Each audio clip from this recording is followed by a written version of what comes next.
অবৈধ সুখ ভোগ করলে কি হয় আমরা এখন হাড়ে হাড়ে টের পাচ্ছি, দেখতেও পাচ্ছি। আগামীতে যারা চেয়ারে বসবেন, এই চেয়ারে কেউ যেন বসে অবৈধ সুখ ভোগ করতে না পারে। আর এর জন্য কি নিয়ম আছে কিছু? এই জন্যই তো ছাত্ররা জীবন দিয়েছে, চেষ্টা যেন অন্তত নিরপেক্ষভাবে মানুষ চেয়ারে বসতে পারে। আপনি যদি এই কাজগুলো না করে আবার বলেন যে চাই, কি চান?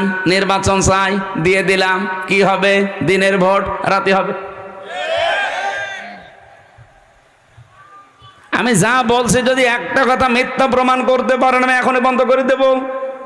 সংস্কার না করে যদি আপনি আবার এখনই নির্বাচন আজকেই দিয়ে দেন, নির্বাচন হবে কিন্তু 24 সালের মতো। দিনের ভোট রাতে হয়ে যাবে, আমি গ্যারান্টি দিয়ে বলতে পারি। কারণ এই যে বাংলাদেশের যে কয়টা ডিসি, যে কয়টা এসপি, যে কয়টা টিওনো, যে কয়টা ওসি, সেগুলো আছে, শুধু চেয়ার পাল্টিয়েছে। নওগাঁর ডিসি গেছে কুষ্টিয়ায়, কুষ্টিয়ারটা কুমিল্লায়, কুমিল্লারটা চট্টগ্রাম, মাল তো একই আছে, খালি জায়গা পাল্টিয়েছে।